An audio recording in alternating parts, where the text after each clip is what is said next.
Says we're recording.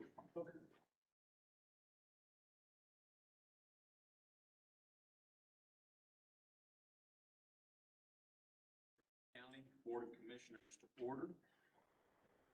All three members are present here, March 6th, 10 a.m.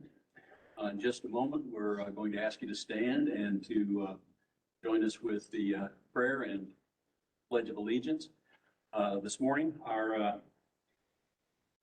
prayer will be led by the Reverend Dr. Chris Williams. He is the lead pastor at Lakeview Wesleyan Church, and every once in a while he calls me a parishioner. So would you stand with me? Dr. Williams, thank you for joining us. Let's pray together. God, we come before you on this day, recognizing that this is a day that you have made. And we will make a decision to rejoice in this day that you have placed before us.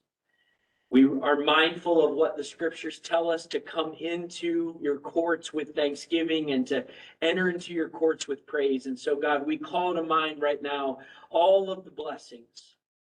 The blessing of life, the blessing of friendships, the blessing of a community that you have allowed us to be a part of. And we thank you and we praise you for these blessings and all of the blessings that you have bestowed upon our lives.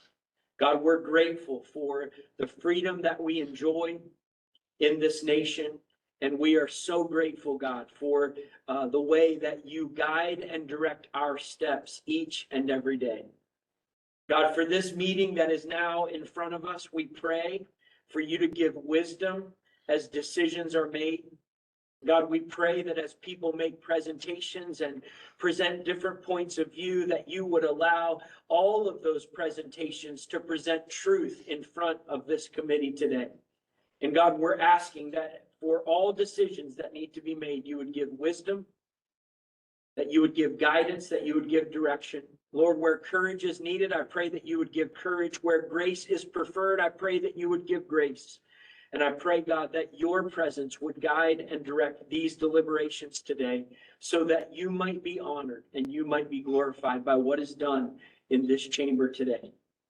God, we do love you and we do praise you. And we are grateful for all of the blessings and for this day that you've given to us. And so we pray these things in your name. Amen. Amen. Good morning. Please face the flag. Pledge allegiance to the flag of the United States of America and to the republic for which it stands, one nation, under God, indivisible, with liberty and justice for all. Thank you. Be seated. Thank you again, Dr. Williams, for joining us this morning. All right, under action items up front, we have approval of current claims, minutes, payroll. Regarding pre-approvals, we have February 27th invoice edit reports that were pre-approved, as well as a single pre-approval on the 24th. The invoice edit reports general were in the amount of $138,619.52.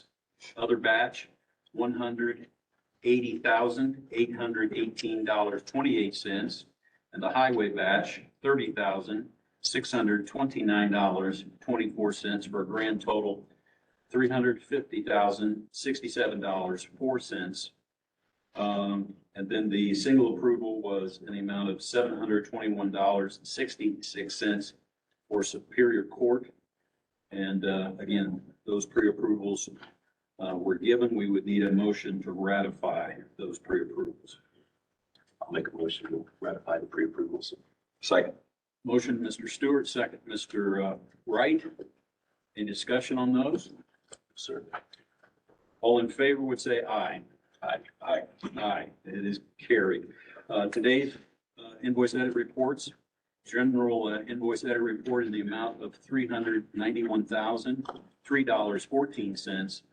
Other batch, $83,365.48. Highway in the amount of $4,046.78 for a grand total $478,415.40. Those were sent out to us this past week, so we would need a motion to pay those invoices. I'll make that motion. Second. Motion, Mr. Stewart, second, Mr. Wright. Any discussions on those claims? Hearing none, all those in favor would say aye. Aye. Aye. Aye, it is carried. With regard to payroll number 5, we did a pre-approval. That was on the 28th. Gross amount was $568,610.91. That was paid out on March 3rd. So we would need a motion to ratify that payroll pre-approval number 5. And I'll make that motion as well. Second. Motion, Mr. Stewart, second. Mr. Wright, we usually don't discuss much on the payroll, so all in favor would say aye. Aye. Aye. Aye, it is carried. We'll start the process of signing those. We have minutes as well. I think in your packet, you will see regular session minutes for October 17, November 7, November 21, December 5, and December 19, as well as a special session on December 30. So we have those in our packets. If you have any questions, comments, or not, we can take that as a group. Mr. President, I move that we pass all the minutes from October 17th through December 30th. I'll have to do that because you weren't here yet. I will abstain. I will second that motion. And we've done the editing, so we know we're in good shape. So all those in favor would say aye. Aye. Aye, and abstaining? Aye. All right. Carried 2-1 abstention. And Justin, that catches us up from last year, right? So now we're just into this year's minutes. Correct. Very good. All right, moving on, we are ready to look at the communications from elected officials and any special boards.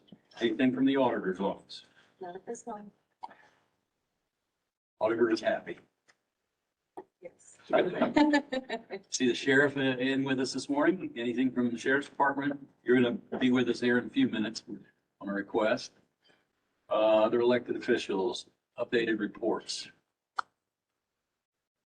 Not this week, but it looks like we're going to be fairly busy with meetings. We do have a special session tomorrow evening that we will be working on. And then quite a few meetings next week as well. All right, if not, let's move into the next set. And Marcus has something in our folder today. He's not smiling. That's good. Like I said, I'm not sure what we're looking to do, so we're about ready to find out. All right. All right, good morning, gentlemen. Morning. Morning. Just a couple of updates. We worked with Vince, and Vince actually got the monitors hooked up for the new cameras and stuff out at the courthouse. We actually got some cables on Friday, and the guys are supposed to run out this morning, get those hooked up. So that way that project should be done, at least until they start working on the interior cameras, which that should be soon. So what I brought in front of me today, in front of you guys today, is the Metronet quote for internet. So as a couple of you guys know, we had that incident with AT&T last year where we were down for 2 days. So after going through that, I mean, that really pushed us to start looking into a backup or alternative to AT&T. And I met with Mike Owen from Metronet, and they finally got us some pricing. And I should have dropped off those agreements right there for you guys. It's basically a 3-year deal, and it includes a 300 up, 300 down circuit, an eFax, a static IP address and a router. So basically, for that bill, it'd be $1,069.95 a month. Then I guess there's a $10 installation fee for the eFax. He also did mention like a few other options. There's 500 up, 500 down for $13.50 a month, or 1 gig for $16.50. But that wasn't included in the agreement I gave you guys. He just included it in this email he gave me. But my thought was basically to look into this and to pursue it and have it as a secondary internet circuit. So that way, in the event AT&T were to go down, that would at least, people would still get online and do stuff. Now, it's not 100%, it doesn't 100% cover everything. So because AT&T handles our SIP trunk, if AT&T goes down, the SIP trunk goes down. We'll still be able to make calls internally, but we won't be able to make them externally. Now, I think we did pursue I think it was like an ADF thing where we can redirect the calls to either cell phones or personal devices. So we do have that as a backup. So the other thing we could look into would be buying, like the offices, maybe like a separate phone and have it to where it's hooked up to the Metronet stuff. And then that way the offices have a backup phone that the public can still, we can route those calls to. So that way it's not completely dark. Central Dispatch, their admin line, they already have phones that are provided from the state. So they're already covered. So we would just have to forward that admin line to those phones. So yeah, it's not 100% foolproof. I believe it's a step in the right direction to keep us covered in the event of a situation like that. And if you look on page 9, with Metronet, they actually have their response times. So, for verbal, it's 30 minutes, and you're not getting calls overseas or anything like that, like how it is with AT&T currently. And their estimated time to respond on site is 2 hours. And then if equipment goes down, it's 6 hours is the max. But that's all highballing it from what the rep told me. He said it's usually quicker than that. So I just wanted to bring that to your guys' attention. I know I emailed it to you, but I wasn't sure if you'd have questions or not. So. Marcus, you said, I wasn't on board. So we had an outage last year. Correct, yeah. Have we had one other than that, to your knowledge? No, like AT&T, I mean, I will say they are very reliable.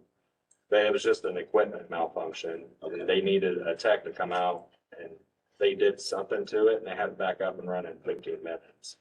Okay. But it was like pulling teeth trying to get somebody out here when it shouldn't have been that hard. So that was the issue we were running into. The 300 speed, that'd take care of our needs here. Yeah, because it'd be just a backup and with our new data center project, the new firewall, I talked to the guys and they said basically they could, we'd have to buy like a switch. And that basically both our internet circuits would plug into it. And they were saying we could utilize both of them at the same time. So that way it's not just we're, giving Metronet money and not using it until AT&T goes down. We'll be utilizing both of them at the same time. Any idea how much we're paying on AT&T right now? I believe, we just looked at it. I think it was like 28 or 3,000 something. I wish April was here. We literally just pulled it not that long ago. I think it's like 28 or 3,000, if I remember correctly, a month. And I guess my question would be, what are we getting more than what Metronet would be giving us? You're saying that this is just a backup, just to kind of get us through a period if we need that. Correct. And Yes. so, And like I said, and if, all goes well and stuff, it could be something we could potentially up the speed on it and then migrate over. to them and make them our primary and have AT&T be the backup. So that way we'll be covered. Because AT&T, they're wanting, to run, another internet circuit and stuff. But the problem is if, one of their main fiber lines gets cut, they're both not gonna work. So, I mean, that's what we're trying to avoid.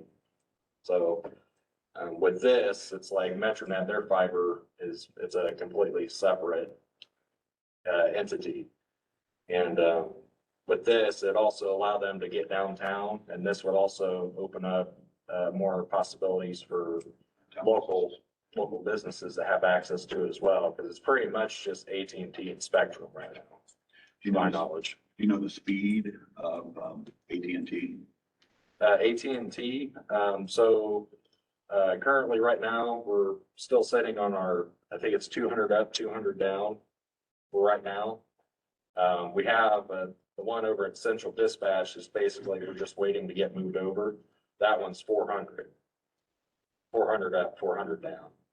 Now with, Metronet, they don't offer 400, it's basically 500. And then after that is a gig. So I imagine AT&T would probably be able to do it too, but I don't have that pricing in front of me to verify it. AT&T did propose a redundancy plan. Did you recall what that was, what the price was? I think it was 1,200 or 1,400 bucks. And then they were gonna give us a credit, or I think they already gave us a credit from the inconvenience. But I know that rubbed the commissioners the wrong way, because it's like, they wouldn't fix it unless we gave them more money, which was pretty messed up.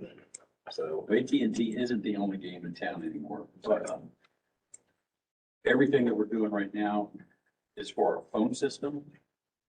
Is it for just our phones, or does the AT&T bleed over, to Central Dispatch as well? yeah, because it's the primary internet circuit, and they run the set trunk for the phones. There are times when we've been down with IDAX because somewhere down by Indianapolis or something, fiber's been cut or cable, copper's been cut. And With with this IDAX, work around that, well, with IDAX, it's ran through Spectrum. Spectrum has a lot of connectivity issues here in the county. I mean, ever since I've been here, it goes down a lot. And with IDAX, they require it has to be on its own internet connection. So what we could do, I would have to work with Kevin to see if it's possible, but like maybe we could move the IDAX stuff over to Metronet potentially.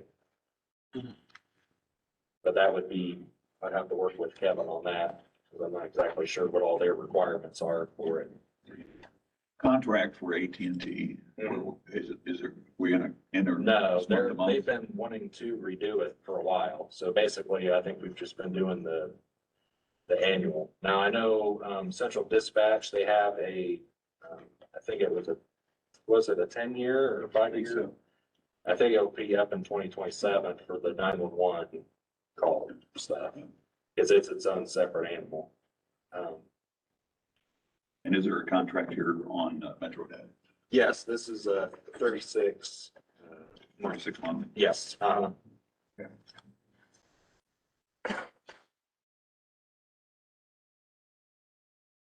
is 12,000 a year gonna come from?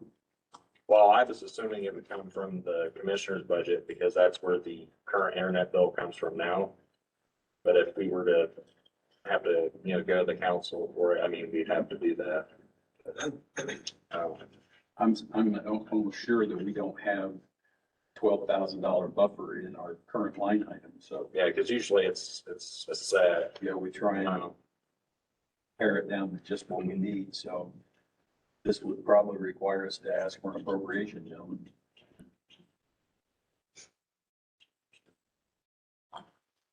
he spent $12,000 on something that we probably won't need, but it sounds like it's needed. Sounds like the flip side of it, it's kind of needed. I guess the other question that I have, while we're in the mess, should we go ahead and compare the two now instead of waiting on down the pipe, and maybe do a flip? I mean, we can, we started to, get pricing for like their phones and stuff like that, but, with, the 911 stuff, that threw kind of a wrench in that because they're kind of tied in with AT&T's equipment. So, And that's the contract to 27. yes, 2027. Yes, right here, well, yes. Okay. The administrative calls for central dispatch to come in through the AT&T SIP trunk and then are handed off to the AT&T equipment on 911 side through a PRI and a router. So there will be some physical equipment here in order for that to work for them. You got all that work, right? More or less. I've been around it all. Yeah.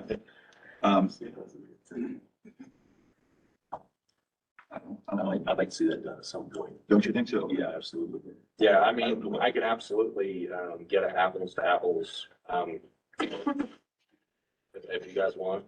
I think while we're in the decision process and stuff, I think it would be a good thing to do. Yeah. Just kind of compare and AT&T kind of forced our hands, so. they did, as well as it would actually help downtown businesses have a choice as well.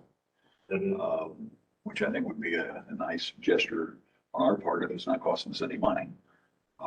That's what I'd like to kind of take a look at. And I think it would, Introducing competition. yeah, imagine that. Yeah. I like that. We can do that.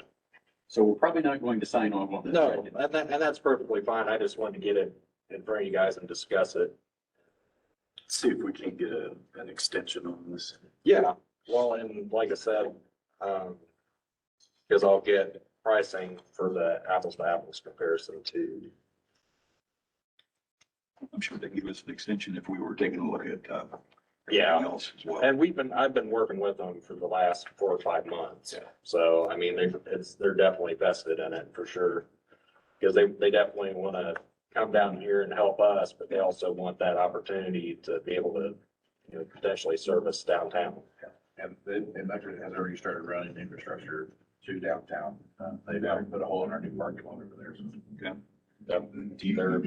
Do you feel that 1,050 is the best they could do? I can go back to them and I can ask. I mean, I'm sure there's always room to, lower it down for sure. Maybe explain to them that we're possibly looking into doing a flip Doing soon. a flip, yeah. And that we are extremely interested in doing that. Yeah, absolutely. And maybe that might motivate them to bring that down a little bit. Yeah, sure. Yep, we can do that. Like I said, I'm forward to hearing what the report will be. There seems to be some possibilities. Yeah, absolutely. Like I said, I'll get on it. And, like I said, the last thing would be for the, IN.gov stuff. So, I mean, as you guys know, like, we've been, helping with all the moves and stuff like that. All that's over. So I've been working on they have like a questionnaire thing I have to fill out. So I'm hoping to get that done this week. Then I'll just send you guys updates via email. And then when we have the next meeting, hopefully I'll have a more substantial update for you.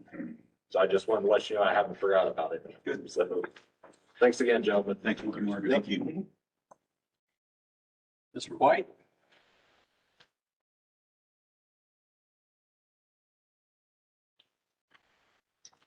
Good morning. Update you on a few things.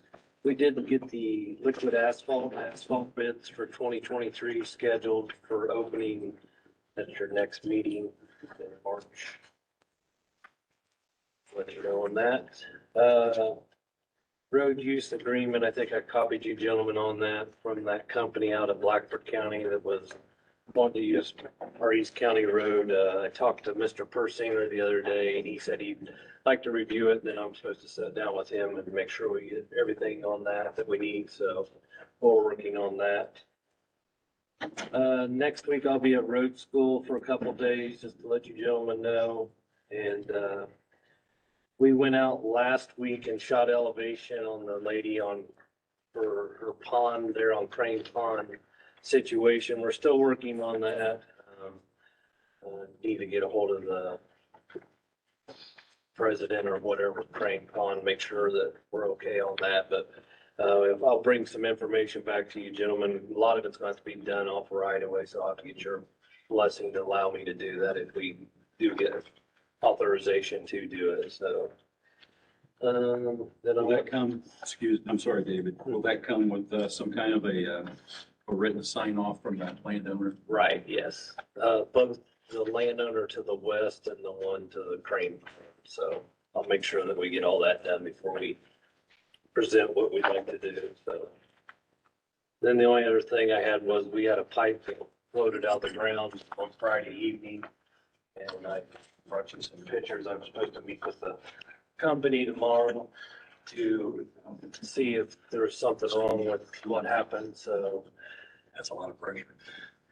We actually, it's a two-piece pipe and we ripped one piece out, so we actually pulled it off the band and did get the road, the water off the roadway and everything, but Where's that at? 1200 east, just north of State Road 18. About a half a mile, I suppose, so. I was supposed to meet with that company tomorrow at 10 to see if that pipe's only been in there about 5 years and we never had to, so. We don't Is know. this Demco or? Yeah, so her and her assistant's supposed to be down around 10 in the morning, look and see if we got something else going on with it or not, so. The bridge over here on 10th Street in Marion, they're already start driving pilings on the west side. They've already got the east side already done, so it's moving along pretty much on schedule, so hopefully, by when the asphalt's starting and ready to run, we'll be ready to pave and be open back up, so working with that, so.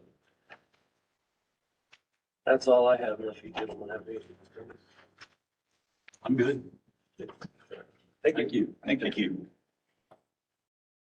Right, moving to old business resolution for opioid grant contribution. And, Justin, you wanna kind of fill us in? In your last regular session, you essentially pledged or contributed $1,000 from the opioid settlement fund to Marion Health so that they could apply for the opioid settlement grant. This resolution was essentially just formalizing that. We've been told, much like the ARP money, that we have to designate that. So we would be enacting a resolution to say we're going to commit $1,000 of the, in 18 years, it's about approximately $2 million. We get to say we're going to use $1,000 of the or the unrestricted fund to be a co-sponsor with Marion Health. And that opens them up for upwards of a $500,000 grant that can begin to help with the opioid treatment process. So if we were to move forward with this, what resolution? 4 would be our number. That we did vote on last week. This just formalizes it. If we put a resolution on this and vote to do it. Okay. Mr. President, I'll make a motion that we pass resolution 4-2023. I second that motion. Motion, Mr. Wright, second. Mr. Stewart, any other questions or statements? Money well spent by then. I agree. We can turn 1,000 into 500,000. That's great for our community. Yep. All right. All those in favor of resolution 4 of 2023 would say aye. Aye. Aye. Aye, it is carried. And we'll give a formal copy we can sign off on. I do. All right. We will go to, I should ask, do we have any other old business you're aware of, gentlemen? All right, we'll go to new business, introduction and update. Bill Walters, Good morning again. Morning, Commissioners. Morning. Thank you for your time this morning. Commissioner Barsney knows prior to COVID, I like to come around a couple times a year and just give you an update of what's going on in ECI. Just a brief summary. First off, I'd like to say Justin and Shane Millsworth, your contacts are very active in ECI Regional Planning District. And to go down some of these, just to make a quick note, looking to the wrong one. We've got Bill Rock from Gas City, Jonathan Perez from Upland, Mayor McNutt from Jonesboro, and Steve Kelly just took over for Sweetser. Now, I am missing still, we have not replaced Don Wimmer. We also have an opening for Fairmont and one for Swayze as well. Now, we are doing work in Swayze. We do work with Trey and Desiree a lot, but there has not been a representative as far as pointed to the board. Just a little brief update of things that's been going on in ECI. I interrupted. That's all right. Who's Mr. Wimmer? Who does the appointing? Wimmer, that is from the surveyor's office. From the surveyor. Surveyor's office, yeah. Justin and Shane are year two. This comes from the surveyor's office. Okay, thank you. Just a little update since the pandemic. We were one of the fortunate ones with Resiliency EDA. We received that grant. It was $400,000 to go through 2025. Charity's here. We have an intern currently with her, Sarah Haas. That intern is paid 100% through the Resiliency grant. It is up here to help charity work on anything and you guys or any economic development situation that might arose out of the pandemic. It goes into workforce development, economic development, or any other issues that might need addressed by the council. So we have 6 of those interns. ECI now has interns in all 4 counties.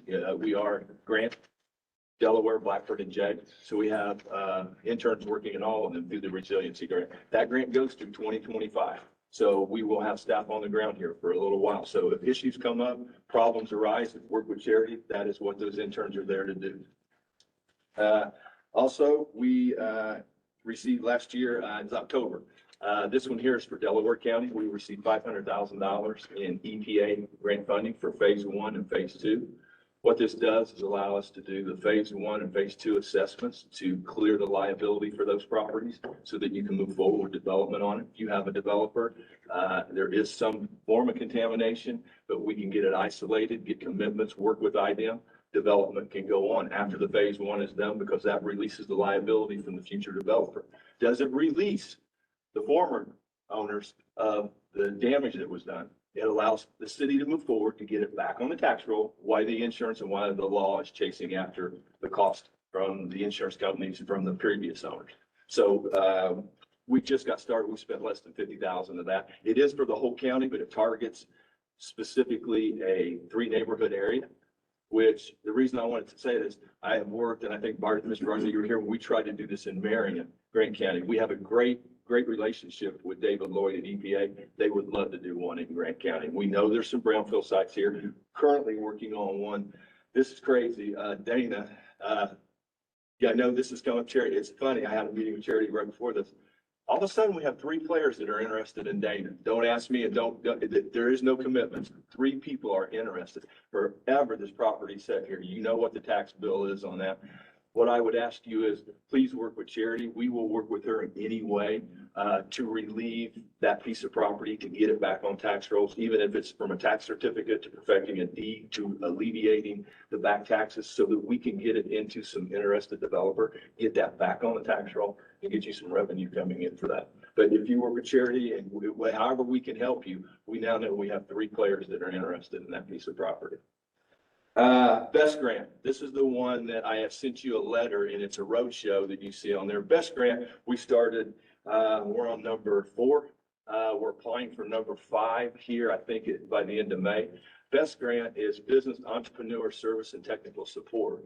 What we do with that grant is from USDA. We help entrepreneurs, small business, struggling businesses with job performance, counseling, going over now. It's not ECI.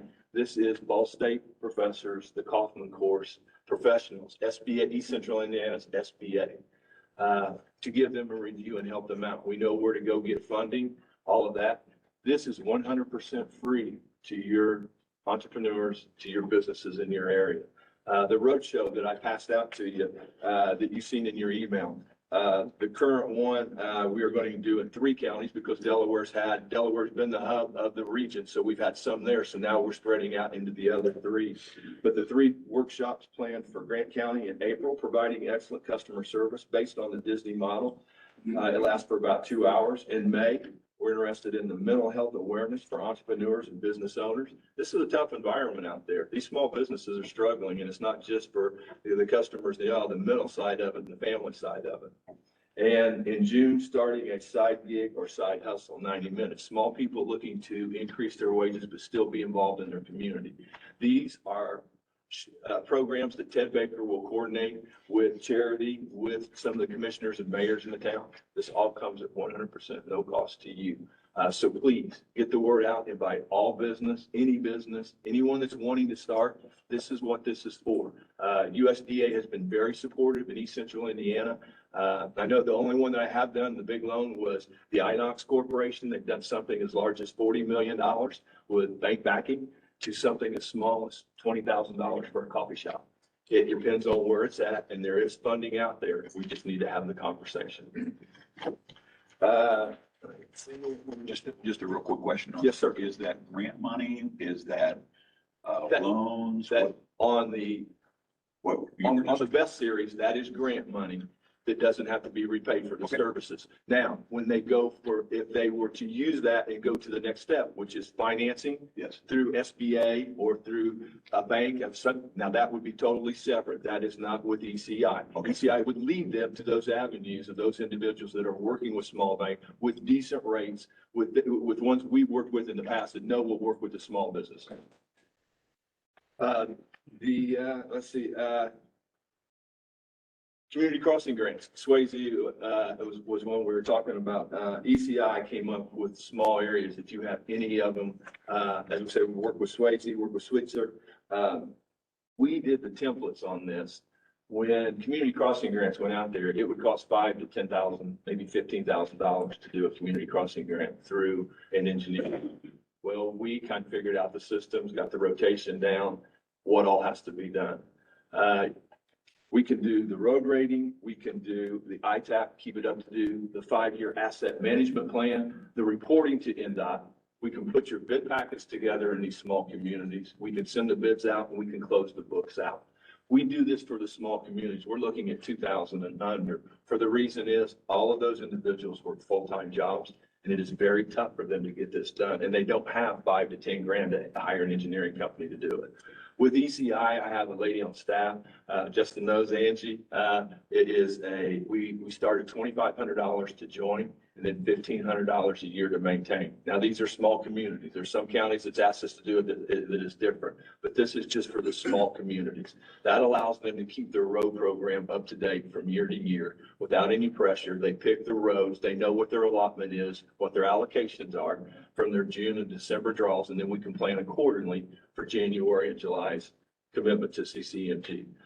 Currently going right now in five little towns that we have, we're approaching almost $3 million since the inception of the project. So it makes a big difference because those small towns are 2575. Huge difference to their budget. Makes a lot of difference in the roads when you pull into them small communities. One of the other things I wanted to talk about was broadband. Broadband is an issue that we've all been facing in Delaware County. We started there for a simple reason. We got awarded a AmeriServe fellow, Gary Thompson. He's behind me today. He is in the program with Purdue University and AmeriServe. These are individuals that were placed in communities in this region, all 4 counties, for 2 years. For what? One purpose, broadband, and then to retain a 4-year degree, educated person that has involvement within the community in that specific field. Since he's been with us, we used Delaware as the test area. We did a complete survey with Taylor Sipton Williams. We outlined 9 areas. After those 9 areas, we prioritized, and then we took those areas and the first one, and we released our first RFP. That RFP came in, and we matched with commissioners to give $900,000 to ARP funds, and a local provider matched it with $1.2 million to do a $2.1 million, 1,284 individual hookup with fiber. Since that, it came out, it gets great with Next Level Connection. If you guys in charity, I'm sure where providers are the one going after this money. So when one provider got one, guess what happened? The other provider went out there and he jumped on, and we've got another one that will be coming up to be announced. It's 2.6 million that'll address another 800. Gary is here and is working with charity, is working with your elected officials to educate. We start out with the broadband and digital. What's the difference? Fiber and what you're looking at, to cybersecurity, to looking at setting up and doing or helping doing anything that you have started with broadband. Gary has a direct link with the state attorney or with the lieutenant governor's office, with Lieutenant Crouch and Ernie Poultry, and then with Dr. Geraldo at Purdue University. Those resources can be very valuable for you to work with charity or anybody else that might need some assistance in those areas. Again, free of charge to you. That was picked up by the Delaware County Redevelopment Commission. That was $50,000, $25,000 a year, matched by Purdue at $50,000 a year. So it comes at no cost to you whatsoever. Other than that, I would entertain any questions or concerns you might have. Like I said, I had no ask. I just want to let you know what's going on. Your group is very involved. We've had some success up here, but I think the number one thing is, if I'd like to reiterate, because I know it's been on the books and I know what you're carrying is, and what charity is Dana. Whatever we can do to help you guys get that in whatever way, go to a nonprofit, relieve the taxes, work a tax certificate through the 180 days. I will work side by side with charity. Like I said, we've got 3 opportunities. We need to get that 62 acres, 67 acres back on the tax rolls for you guys.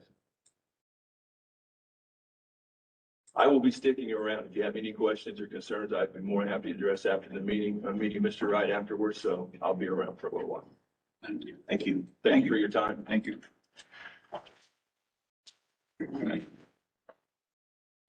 Got a request, City of Jonesboro. Michael Connor is going to be speaking on behalf of the city. Sir.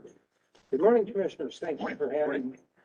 I know this is new for Mr. Stewart, but I have been here, and I think Mr. Wright may be new for you.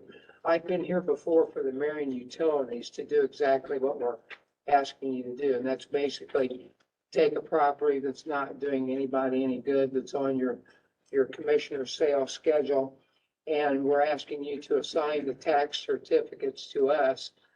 Marion did that to use Property Sports Long-Term Control Plan. This, I can tell you, of the 5 properties, the plans are, as I understand it, they would like to eventually get title to these properties through the tax deed process. 1 property they would like to turn into a community garden. The other 4 properties they would like to clean up, demolish as needed, and turn those properties around, sell them to somebody and get new residents in Jonesboro. Get the properties back on the tax roll. So that's what we're asking you to do. The process is, it's kind of long and convoluted, but this is the first stage. You can assign under Indiana law the tax certificates to us at no cost. We take that, we issue notice of the right of redemption to the property owners so they have a fair chance to come get that out of hock, so to speak. And if they don't, then we can petition for a tax deed. Then once we get the tax deed, the title's in our name, and we will typically file a quiet title action after that to put the icing on the cake and make it absolutely clear in the title record that the city of Jonesboro would be the owner of the property.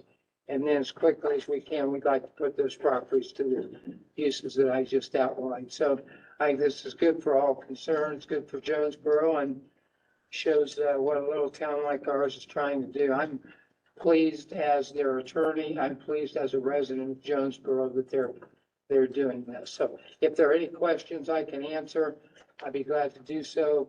I know Justin's experience with this, with the utility.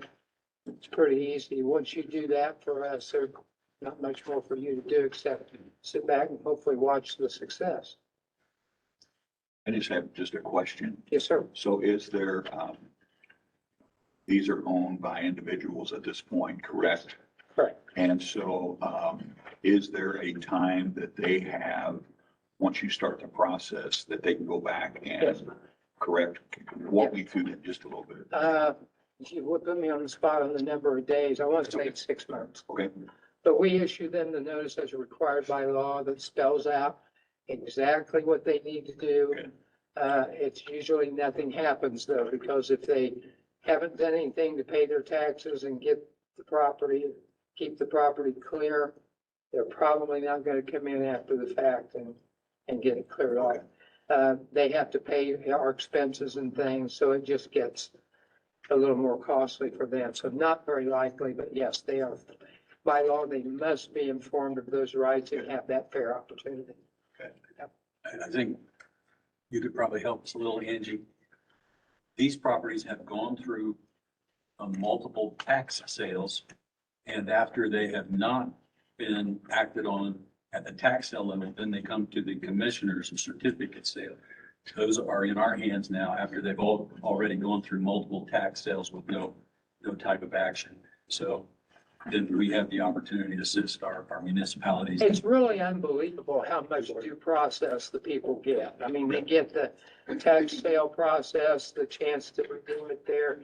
And like I said, we file suit to get the tax deed, they get a summons, and then we move to quiet title. They get one last opportunity. It's like, we're not kidding. You really have one more chance to jump in.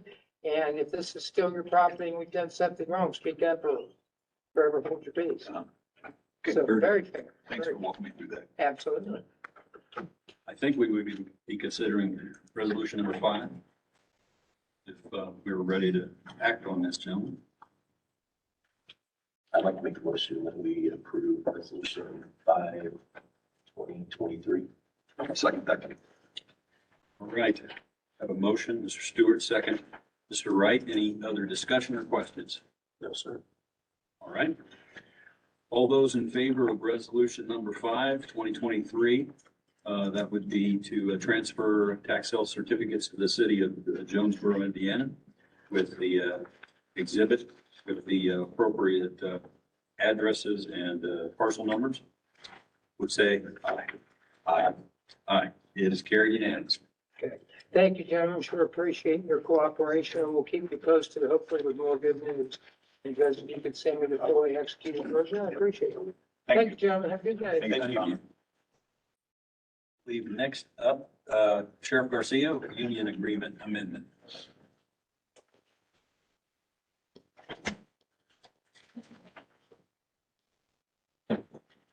Good morning, gentlemen. Morning, sir. Morning. Last month, we took a proposal before the county council to amend the union contract for the sheriff's office. What we're wanting to do, the contract was to be amended to add a couple positions, civilian positions for our jail. And you should have a copy of it. And we are actually adding a captain's administrative position and 4 sergeant positions to the jail. And the reason for that is we're wanting to restructure the whole jail command staff so that it can be self-sufficient. Right now, the way it operates is on night shift, for instance, if there's an issue at the jail, they have to call a supervisor off the road to come handle it. What we're wanting to do is make it more self-sufficient within the jail to make it an equal pillar with what we have on the road. What I've learned in the last couple of months since I've been on the sheriff's department is that the jail and their staff have somewhat felt like second-class citizens by others, that they were a little bit lower than what our road deputies are. And what we're wanting to do is we're wanting to change the whole work culture in the jail. And we're wanting them to realize that they're just as important as our road deputies. So we're just trying to do some things to let them know that they're just as important. I kind of use the analogy of a football team. You know, the defense is just as important as the offense. And that's what we're trying to do. So we're trying to restructure that so that they can be self-sufficient. I think this will help out as far as the morale, the work culture goes, but especially to make the jail run a little bit more efficiently, especially when we have medical issues or any other type of issues within the jail. They can go directly to their staff that will be properly trained and will be allowed to make those decisions within the jail. And I'll entertain any questions that you may have. So the biggest biggest thing was just to make sure that the contractual side of the contract that you have with the union meets what your requirements or your want or desires is to change it, correct? And that's what this language does. Yes, correct. That's just adding those force or that sergeant position and the captain's position. The way it was run in the past, the jail was run by a merit officer, a merit captain. And I thought it's important to make sure that they have their own supervisor, their own director running the jail. So we decided to make it a civilian position. And what we were able to do, we were able to take some money from the budget, from another area of the budget to create those positions. So those positions aren't counting the county or costing the county any new money. It's just money being redirected for those positions. As we can tell from your paperwork here, IUPA has signed off on it. Council has already given their approval, and you just need ours and you can sign it. Yes, sir. In the process, when it comes to the contractual agreement, as it comes up for discussion, we usually sit in on that when it comes to the policy areas. And because we are one of the signatories for this particular contract, that's why it's coming to us, even though it's not our policy that they're working on right now. So we just need to give our approval or disapproval with. And that would be in the form of a motion. Yes, it would. I would be glad to make that motion and pass the Second Amendment agreement that the sheriff has brought to us. And I will second that motion. Motion, Mr. Wright, second, Mr. Stewart. Any discussion? Sir, thank you for your lead on this. All those in favor of that would say aye. Aye. Aye. Thank you. I would like to update you real quick on the jail. Last year, we were running about 320 inmates averaging for the whole year, which of course we have 274 beds, so we're overpopulated. Now from January until now, we're running about 310. So we've been able to reduce the number of inmates we've had.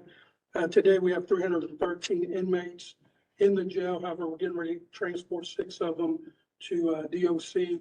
So we're really working hard to get those numbers down. Jason Camry, the individual I brought on to run the jail, has done an outstanding job communicating with the courts, communicating with the prosecutor's office, to be able to find people that we've been able to send to DOC and also to be able to release that were minor charges, minor misdemeanor charges that didn't involve any type of violence and things like that. So we have been working to do that. We did do one more thing. We did hire an independent company to come in to look at our procedures and the policies. They're supposed to submit a report to us probably within the next couple of weeks. We'll get the copy of that to you guys because we're wanting to make sure that what we're running is a constitutional jail, that what we're doing is in line with what the federal government wants us to do and what the state government wants us to do. So once we get those, I'll get you guys a copy of it. Very good. Thank you. Thank you. Thanks for your leadership, Sheriff. All right, Bob Jackson, EMA, Grant County Communications Plan. Morning, gentlemen. Morning. Morning. So we have before you the updated communications plan for the county for emergency communications.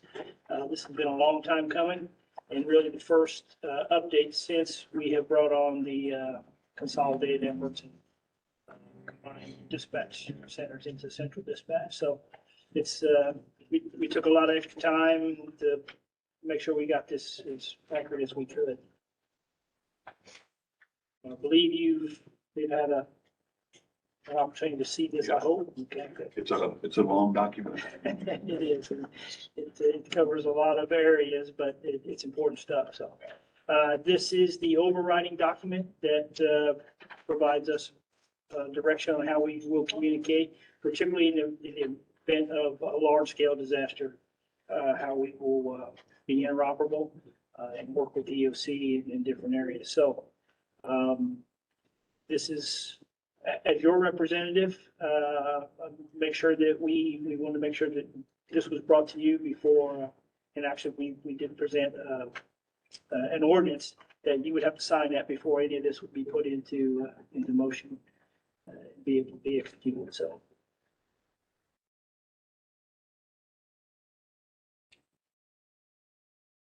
Did you say you did, or you were bringing an ordinance for us?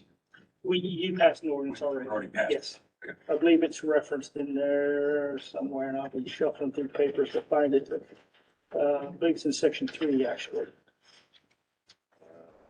In methodology and governance. Yes, reference ordinance 3/2022. So, Mr. Jack, in order to be state certified, do we have to do something like this? What about, does this set us up for any more grants or anything that might be coming through your office? Is this required to do that or not? Just a question. So in a couple of areas, yes. Okay. So it references NIMS, which there again is already National Incident Management System, is required for any grant that any organization, any emergency response organization in the county applies for. They must be NIMS compliant. Okay. This document is all NIMS compliant, and basically it oversees it in the event of a large scale disaster that we would operate that way. So it is referenced in there. Saying this was a smile, there's teeth behind the smile, but I think only one of 3 of our commissioners have gone through NIMS training, so we probably need to get these guys into NIMS training. Absolutely, absolutely. Be good. If you're sitting, technically, if something happens and you're sitting in the executive seat, you need to know the form, function, and everything that's going on. While he's the general directing troops, so to speak, or resources, he's asking you what to do, and you have to know that system. So we need to get these guys some NIMS training in the near future, I'm sure. Absolutely, and we can do a lot of that for you. I was gonna say, is that an online type thing? We can set you up with some online training. Okay. Yes, it's all run through FEMA. I'd be interested. It actually is required, there again, for the community to be NIMS compliant, it is required that the executive branch, and really all of our elected officials should be trained up in Good. NIMS. Send us some information. Absolutely. So since we've already done an ordinance, do we need to do anything except say thanks? Well, this needs to officially be approved, Okay. and then we will take this back. We do have a policy board meeting Wednesday, and at that point, it is executable and enforceable. Page 2 then. Yes, I'm sure it's going to require a signature from the president at least. And then there is a list there on page 2 of agencies that will receive a copy of this. So every city, town in the county will receive a copy, as well as all of the emergency response agencies, which have all had representatives on the board. This was a group effort from the policy board that, there again, is put in place by county ordinance. So officially, we need to approve the 2023 communications plan as presented. Yes. So moved. I'll second that. Motion, Mr. Wright, second, Mr. Stewart. Any other discussion or questions? Well done. Yeah. I've been going through the. Very deep. Yeah, it's very detailed. Well done. As a group, the policy board functions very well, and so I'm glad to be part of that. All those in favor need to say aye. Aye. Aye. Aye.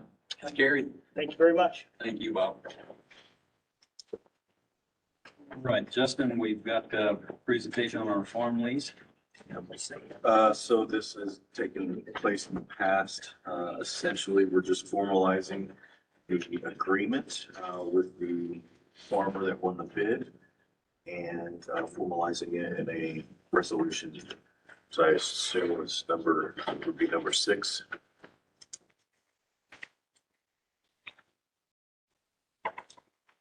And Mr. DeVore has already signed off on the lease. We just need to sign that document. Since we technically didn't last time around, we actually approved this. We just are formalizing it now. That's correct. So technically, we don't even, well, since we do have a resolution number, we do need to vote on resolution number 6. Resolution Board of Commissioners regarding the lease of our real estate. So we do need to formalize that. I'll make a motion that we approve resolution 6, 2023. Second. Right? Motion, Mr. Stewart, second, Mr. Wright. All those in favor would say aye. Aye. Aye. It is carried, and we'll sign that paperwork.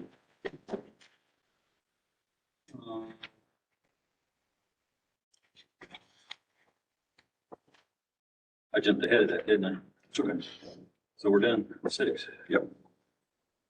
And jail repair request. That's not very often that Vince comes smiling, so. He's smiling now.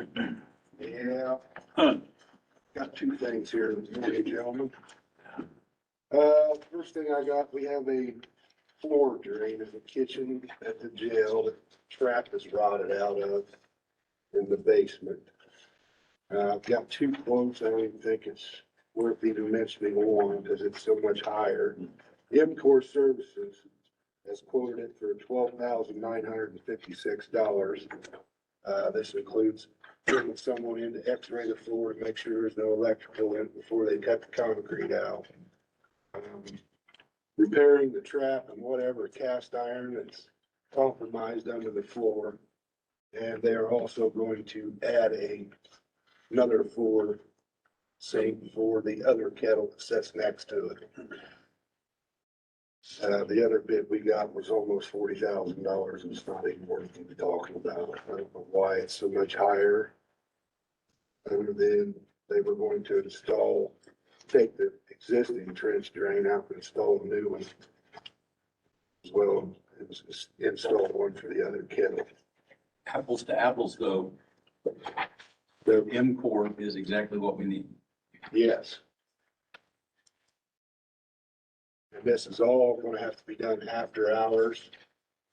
And it's gonna be kind of like all hands on deck once they start, because the kitchen has to continue obviously to function. They are going to put a big steel plate over the hole each night when they're done, so they can come in the morning and continue on with their day. So. How many days do you think it'd take? They got an idea? I'm gonna say probably a week at the most, I would think. And the sheriff's aware of this Yes. complication. Yes.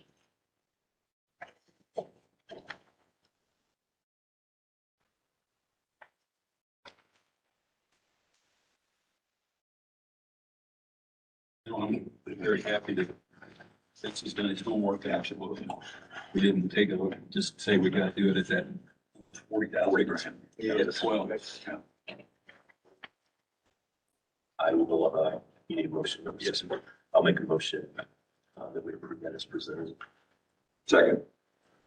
motion, Mr. Stewart, second, Mr. Wright, to approve the import service agreement.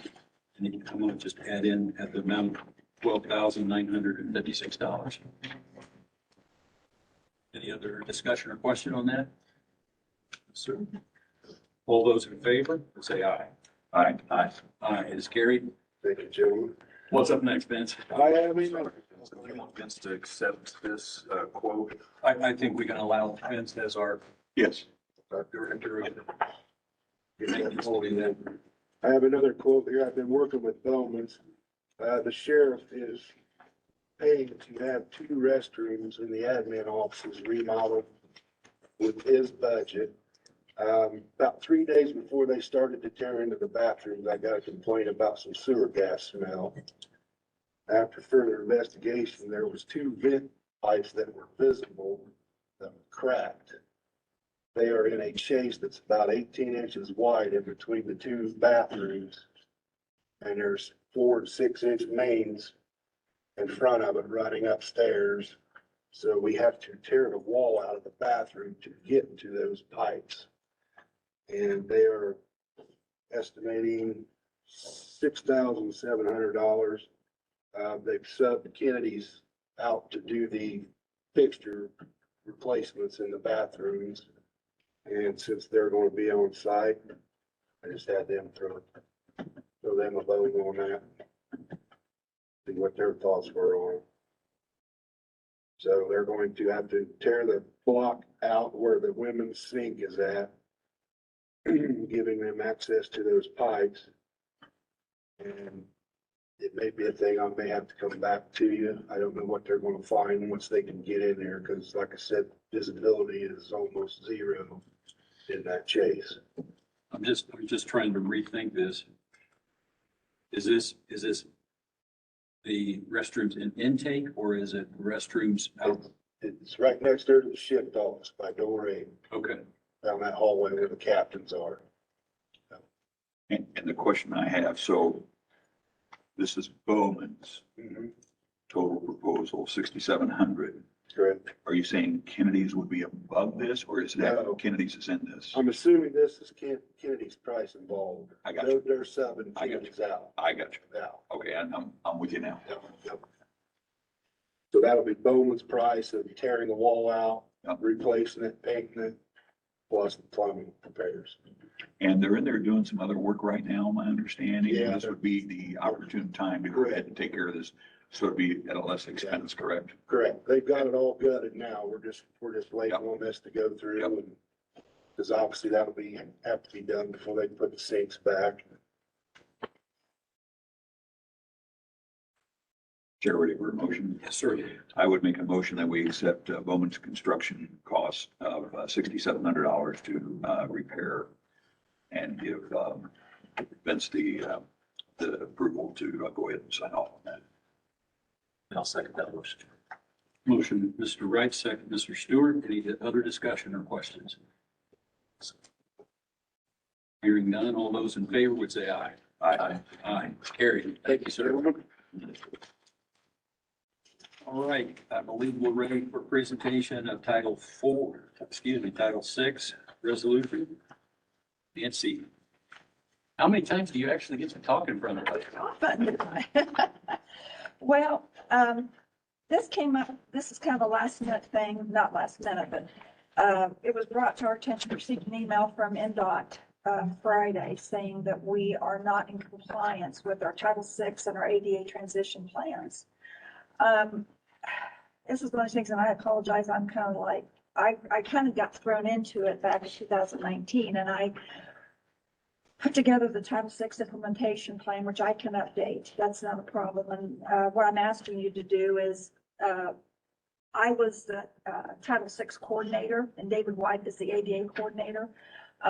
What I think the best for the county would be to convert both of those over to Justin Sadoff as both the Title VI coordinator and and David's aware of it. He's on board with it as the ADA coordinator. Now, what this involves is two different plans. Title VI plan I can do. I did it in 2019, updating it's not going to be a problem. So initially, this resolution that you have is to update our resolution, first of all, to change the coordinator from me to Justin Sadoff. That's the initial thing.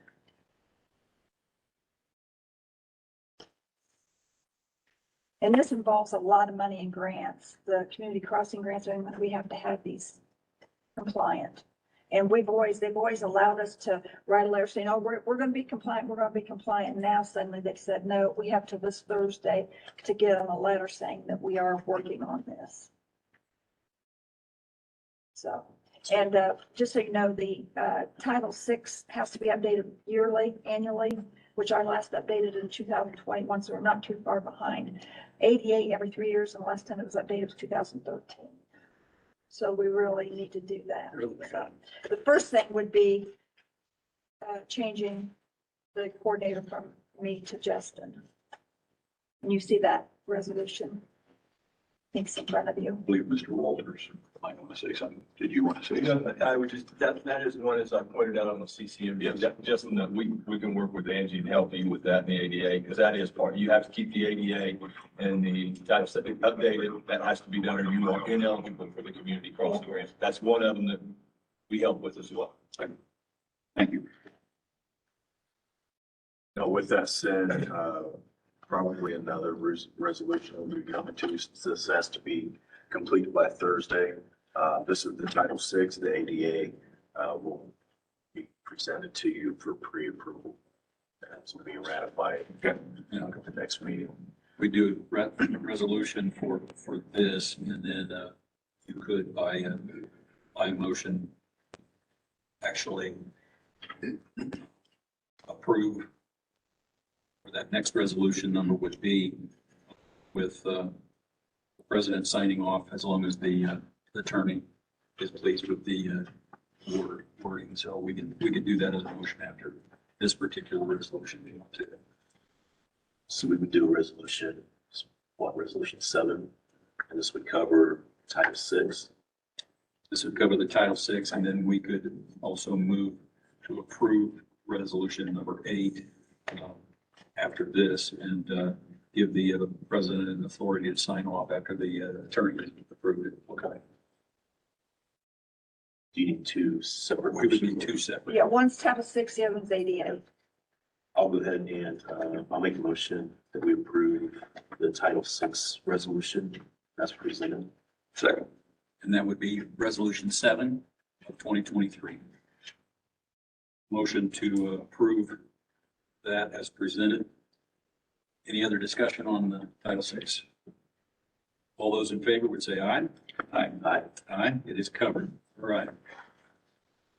So the ADA portion, however you want to do it, we would report back if we signed off on that and formally do a formal ratification after the fact. But I think we should put it into a motion so that we can have that in our records. Do we need to go ahead and put that on 8 or hold up on our formal? I think we would assign it, resolution number 8. Okay. For ADA compliance.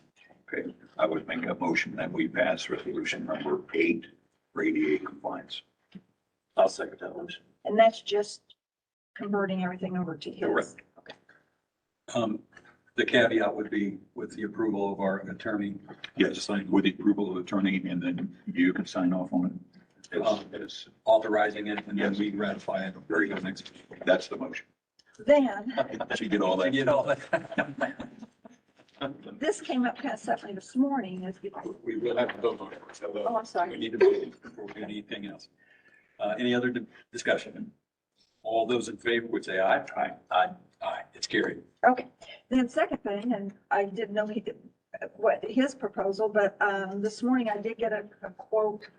Like I said, I can do the Title VI, that's not a problem. It's the ADA that's very involved. Probably done the ADA.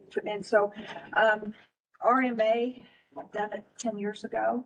And so I did reach out to them because Mark had said I could do that, reach out to them and get a quote on what it would cost to update their original plan. And I did get that. I can give you a copy of that if you want to do that now. Yeah. But just to look at it, I'm not saying proof, but just Yeah, to look we at could it. get a look at it, then we can pair that with Bill. Yeah. Thank you. Sure.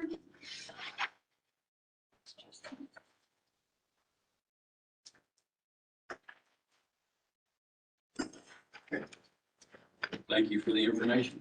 Okay, and so I'm going to contact this person at the Department of NDOT today to see exactly what we need by Thursday, just to be compliant so we can, and then so they know that we are in the process of definitely doing it this time. Right. Okay. Thank you. Thank you. All right. We've gotten through the new business. Are you aware of other new business, gentlemen? Yes, sir. Right. This time, the public is invited to speak before the board. We'll open it up here in just a moment. Please approach the podium when recognized by the president. State your name and address. Comments should be addressed to the board and be limited to items on the agenda. No complaints, accusations, name calling regarding personnel shall be allowed during this public discussion time. Time limit of 3 minutes will be given. If more than one person is represented for a group, only one spokesperson will be heard. It is expected that professionalism and courtesy is displayed at all times during public comments portion of this meeting. If you would like to address the Board of Commissioners, we ask you to be acknowledged and we'll invite you to the podium.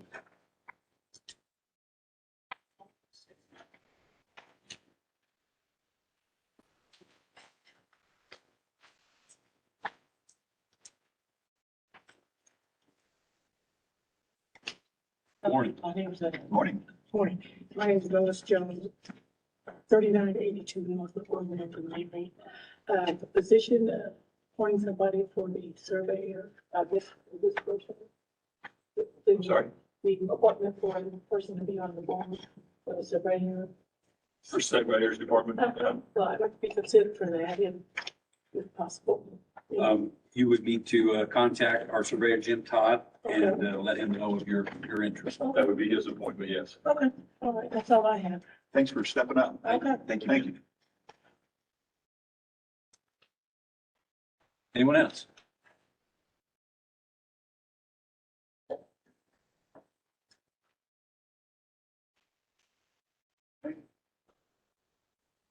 I believe, gentlemen, this meeting. Help me out here. I'm going to jump to my calendar real quick. It's the 20th, Yes. March 20 at 10 a.m. And if you have no more business, we will declare ourselves in recess. Thank you. Thank you. Signatures. Yes, sir.